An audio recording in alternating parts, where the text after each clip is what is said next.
برادران ملت اسلامی، السلام علیکم ورحمۃ اللہ وبرکاتہ۔ الحمد للہ وکفا وسلام علی حبیبہ المصطفیٰ، اما بعد فاعوذ باللہ من الشیطان الرجیم، بسم اللہ الرحمن الرحیم۔ فبما رحمۃ من اللہ لنت لهم ولو كنت فظا غلیظ القلب لانفضوا من حولک، صدق اللہ مولانا العظیم۔ بارگاہ رسالت معاب صلی اللہ تعالی علیہ وسلم میں درود پاک کا ہدیہ پیش کریں۔ اللہم صلی علی سیدنا و مولانا محمد معدن الجود والکرم وآلہ واصحابہ الکرام وابنہ الکریم وبارک وسلم صلاة دائمة سرمدا ابدا۔ عزیزان گرامی وقار، انسان کو اللہ تبارک و تعالیٰ نے جو خصوصیات عطا کی ہیں، اس میں خاص طور پر زبان اور بیان کی خصوصیت بہت اہم ہے۔ شیخ سعدی رحمۃ اللہ تعالی علیہ فرماتے ہیں، تا مرد سخن نہ گفتہ باشد، عیب و ہنرش نہ ہفتہ باشد۔ جب تک آدمی بات نہیں کرتا، اس کی اچھائی بھی چھپی رہتی ہے، برائی بھی چھپی رہتی ہے۔ انسان اپنے کلام سے، اپنی بات سے سمجھ میں آ جاتا ہے کہ کس کیٹیگری کا ہے، کس لیول کا ہے۔ اس کی گفتگو کے آداب اس کی حقیقت بتاتے ہیں، بلکہ یہاں تک کہ اس کے نسب کا بھی پتہ لگا لیا جاتا ہے اور اس کی تربیت کا بھی اندازہ ہو جاتا ہے۔ حضرت لقمان حکیم سے پوچھا گیا، نیکی کس کا نام ہے؟ تو آپ نے فرمایا، دو چیزیں اور بہت چھوٹی ہیں۔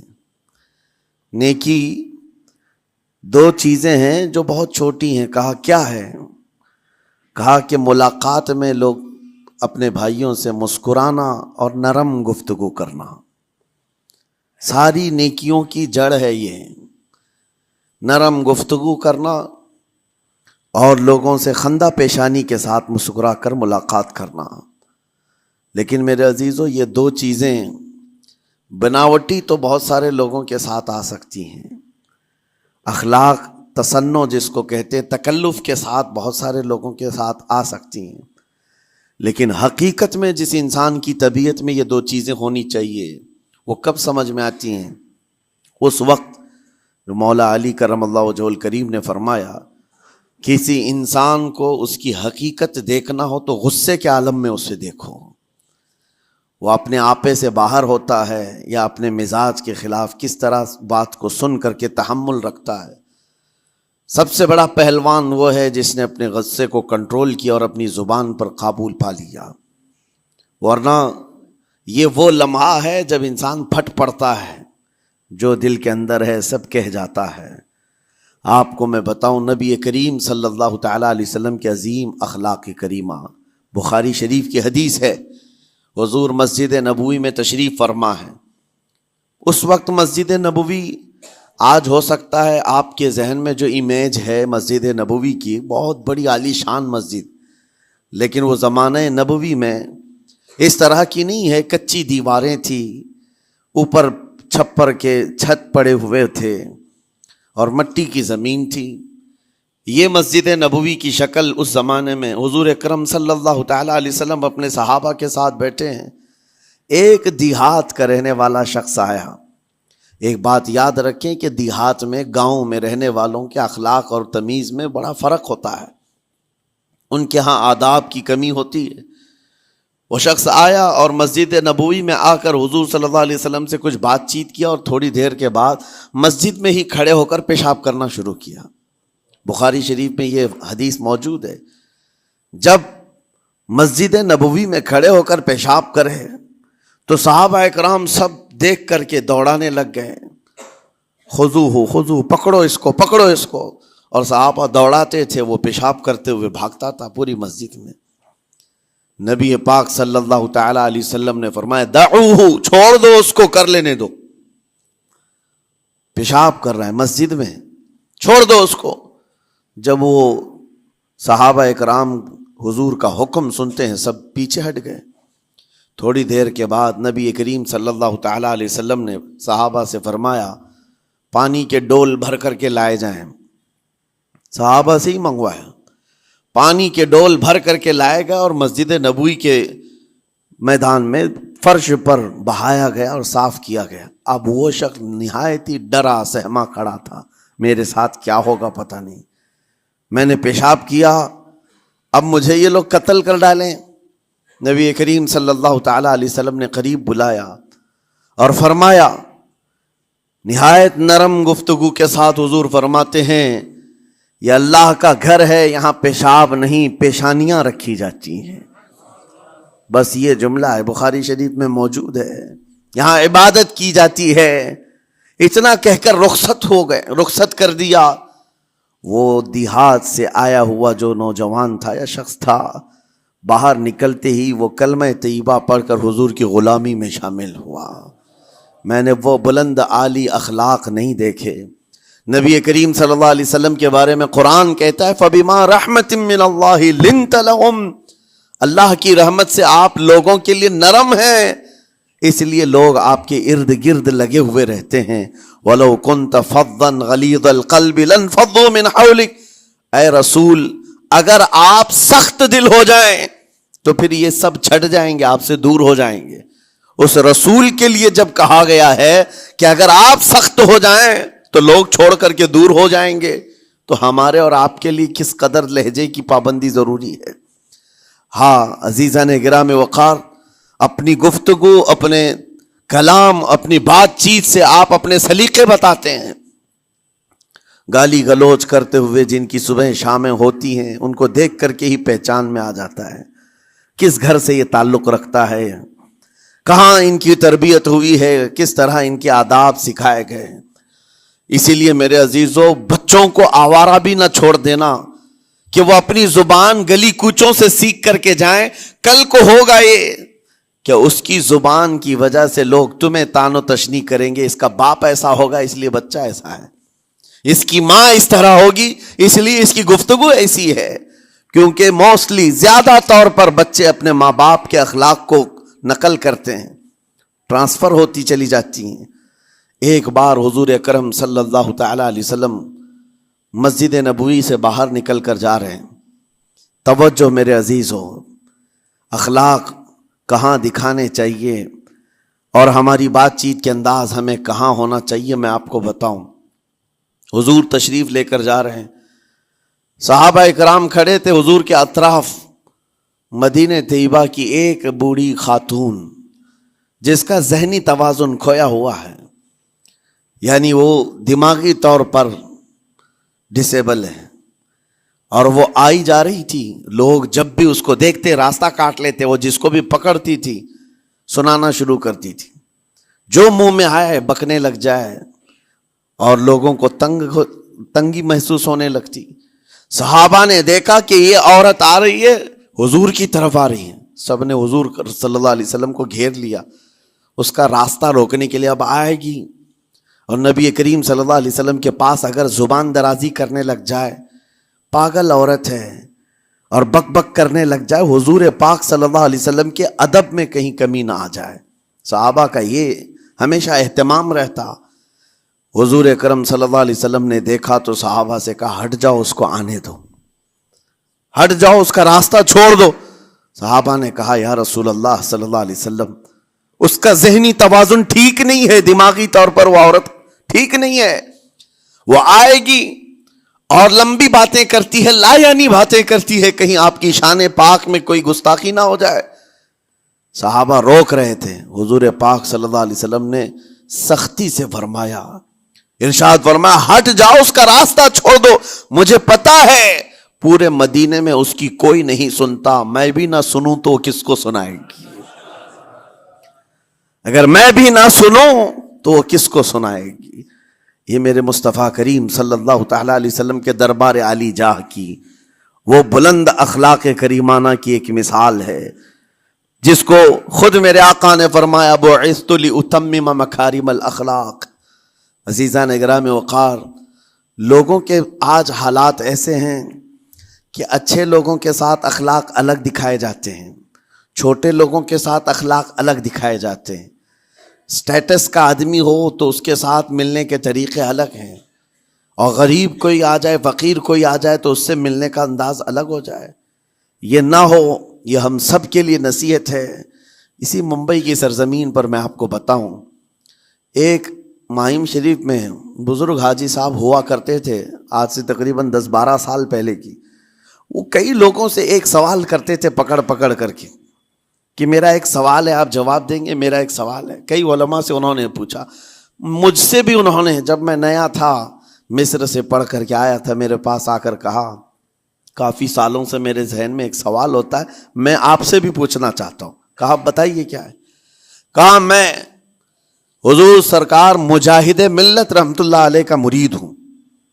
علامہ حبیب الرحمن مجاہد ملت، رئیس اعظم اڑیسہ، جن کے خدمات جلیلہ آج ہو سکتا ہے نئی جنریشن کو نہ معلوم ہو، ان کا لقب ہے مجاہد ملت، جنہوں نے سنیت کی بقا کے لیے اپنا تن من دھن سب قربان کیا تھا. وہ مجاہد ملت عظیم بزرگ ولی کامل ہے. یہ حاجی صاحب کہتے ہیں کہ میں ایک نارمل آدمی تھا، کڑیا تھا، یعنی گھر بنانے کا کام کرتا تھا. جب وہ ممبئی تشریف لاتے تو دوڑ کر کے ہر جگہ سے لوگ ملنے آتے. میں بھی گیا تھا، اور اس وقت میں جوان تھا. حضور مجاہد ملت رحمت اللہ علیہ کی بات وہ بتا رہے ہیں کہ لوگ لائن لگا کر کے مصافحہ کر رہے تھے، مل رہے تھے. جب مل رہے تھے تو پھر میرا نمبر آیا، میں ملنے کے لیے گیا. بزرگوں کے سب ہاتھ چومتے ہیں، یہ ہمارے سنیوں کے طور طریقے ہیں. ادب، علماء ذوی الاحترام کے ہاتھوں کا بوسہ لینا یہ مستحسن ہے، یہ ہمارے آداب میں سے، معمولات اہل سنت میں سے. تو جب سب لوگ ان کے دست بوسی کر رہے تھے، ہاتھ چوم رہے تھے، میں بھی قریب گیا، اور جب میرا نمبر آیا میں ہاتھ چومنے کے لیے گیا تو انہوں نے میرا ہاتھ لے کر خود ہی چوم لیا. وہ بزرگ عالی جاہ ولی کامل جن کو دنیا مجاہد ملت کہتی ہے، میرا ہاتھ انہوں نے چوم لیا. اور میرے اندر ایسی پشیمانی تھی کہ میں کیا کروں، سمجھ میں نہیں آیا. میں ایک معمولی سا کڑیا، اور کہاں ان کا مقام، کہاں میرا. تو اس کے بعد وہ اس بے چینی میں رہتے تھے کہ ایسا کیوں کیا، ایسا کیوں کیا، کیونکہ پوچھنے کا موقع ہی نہیں ملا. ایک بزرگ تھے، انہی کے خلیفہ تھے حضور مجاہد ملت کے، انہوں نے اس کا جواب دیا. میرے عزیزو کیا بہترین جواب تھا. حضرت مجاہد ملت رحمت اللہ تعالی علیہ یہ چاہتے تھے کہ ہزاروں لوگ ہماری تعظیم کرتے ہیں تو کہیں ہمارے دماغ میں بادشاہت کا خیال نہ آئے، ہم غریب اور فقیر کا ہاتھ چوم کر اپنے نفس کی مخالفت بھی کرتے ہیں. اخلاق کریمانہ دکھانے کے لیے اسٹیٹس والوں کے ساتھ ہی نہیں، غربا فقراء کے ساتھ بھی وہ اخلاق ہوں. نبی کریم صلی اللہ تعالی علیہ وسلم کے وہ آداب آج اگر آپ اپنا لیں، بہت ساری کڑوی چیزیں ویسی ختم ہو جائیں. آج ممبئی کی سرزمین پر سب سے بڑا یہ چیلنج ہے بات کرنے میں. نوجوانوں کے تو آج پارے چڑھے ہوئے ہوتے ہیں، ان سے کوئی بھی بات کر لے، جس تیور میں یہ بات کرتے ہیں ایسا لگتا ہے کہ ابھی لڑائی ہو جائے گی، ابھی جھگڑا ہو جائے گا. اس کی عادت سی بن گئی ہے. آپ کو پتہ ہے فرمایا گیا، عربی کا قول ہے، جراحت السنان لها التیام ولا یلتام ما جرح اللسان. تلوار سے، چاقو سے دیا ہوا زخم سوکھ سکتا ہے، زبان سے دیا ہوا زخم کبھی نہیں سوکھتا. زبان سے دیا ہوا زخم نہیں سوکھتا. بولنے سے پہلے 1000 بار اس بات کو خیال ہونا چاہیے کہ میں جس کو بول رہا ہوں کہیں اس کا دل چھلنی تو نہیں ہو جائے. میری زبان یہ ہوتی 50 گرام کی چھوٹی زبان ہے، لیکن بڑے بڑے لوگوں کے کلیجے چیر کر رکھتی ہے، بڑے بڑے لوگوں کے دلوں میں سوراخ کر کے رکھتی ہے، زخمی کر کے رکھتی ہے اس کا استعمال. اسی لیے روایت میں ملتا ہے کہ جب انسان صبح کرتا ہے تو سارے اعضاء، ہاتھ پیر آنکھ کان ناک، سارے اعضاء سب سے پہلے زبان سے یہ عرض کرتے ہیں، اس کی پناہ مانگتے ہیں، کہتے ہیں آج تو صحیح سلامت رہے گی تو ہم سب صحیح سلامت رہیں گے، اور اگر تو پھسل گئی تو عذاب ہم پر بھی ہوگا. زبان بولتی ہے، مار کسی اور کو پڑتی ہے. کوئی زبان کو مارتا نہیں ہے، گالی زبان دیتی ہے، لیکن مار کبھی پیٹھ پہ پڑتی ہے، سر پہ پڑتی ہے، ہر جگہ پڑتی ہے. تو یہ زبان نبی کریم صلی اللہ تعالی علیہ وسلم نے ارشاد فرمایا من یضمن لی ما بین لحیتیہ وما بین، حضور پاک صلی اللہ تعالی علیہ وسلم فرماتے ہیں جس نے دو چیزوں کی ضمانت مجھے دے دی، حفاظت کی، میں اسے اضمن لہ الجنہ، میں اس کو جنت میں لے جانے کی ضمانت دیتا ہوں۔ دو چیزیں کیا ہیں؟ حضور فرماتے ہیں ایک دو جبڑوں کے بیچ میں جو موجود زبان ہے اس کی حفاظت کر لے، اور دو رانوں کے بیچ میں جو شرمگاہ ہے اس کی حفاظت کر لے، یہ دو چیزیں جس نے بچا لیا میں اس کو جنت میں لے جانے کی ذمہ داری دیتا ہوں، ضمانت دیتا ہوں۔ اس کا کتنا بڑا کردار ہے، یہ زبان کا کتنا بڑا کردار ہے۔ اور حضور نے ایک بار پکڑ کر کے فرمایا تھا، زبان کو پکڑ کر کے کہا تھا یہ وہ زبان ہے جو انسان کو جنت میں بھی لے جاتی ہے اور دوزخ میں بھی لے جاتی۔ کلمہ کس سے پڑھتے ہیں آپ؟ لا الہ الا اللہ، زبان ہی سے تو پڑھتے ہیں، اسی کلمے نے آپ کو جنت تک پہنچایا۔ اور کافر جو کفر کرتا ہے وہ بھی زبان سے ہی کرتا ہے، اور زبان اسے ہمیشہ کی دوزخ میں لے جاتی ہے۔ اس زبان کو چلانے سے پہلے 1000 بار سوچ لیں کہ آج لہجوں کی سختیاں بڑھتی چلی گئیں، اور آپ کو پتہ ہے قرآن پاک میں رب تعالیٰ نے یہ فرمایا وَلَا تَقُلْ لَهُمَا اُفٍّ وَلَا تَنْهَرْهُمَا، والدین کے بارے میں بچوں کو کیا کہا گیا؟ ان کو اف تک نہ کہو۔ لیکن زبان جب کھلتی ہے نا، ماں باپ کے خلاف نوجوانوں کو ہم نے دیکھا ہے گالی گلوچ کرتے ہوئے اور اتنی بری باتیں کہتے ہوئے، معاذ اللہ۔ عزیزان گرامی وقار، حضور نے تو یہ فرمایا جس نے پلٹ کر کے اپنے ماں اور باپ کو سخت لہجے میں بات کیا یا ان کی نافرمانی کی، حضور فرماتے ہیں میرا دل چاہتا ہے کہ اس کے گھر کو آگ لگا دوں، آگ لگا دوں۔ اس لیے اس بات کو ہمیشہ یاد رکھیں، تمہارے لہجے کی سختیاں کسی کو زخمی کر دیں تو آخرت خراب ہو جائے گی، آخرت خراب ہو جائے گی۔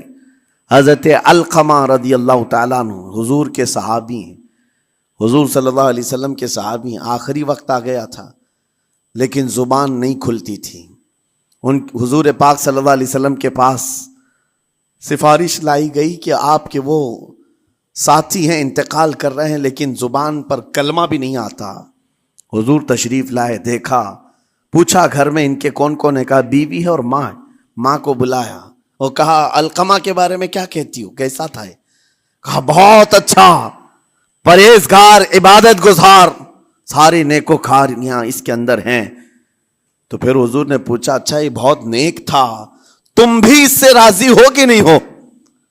ماں نے کہا میں نہیں راضی ہوں، میں راضی نہیں ہوں۔ کہا کیوں، وجہ کیا ہے؟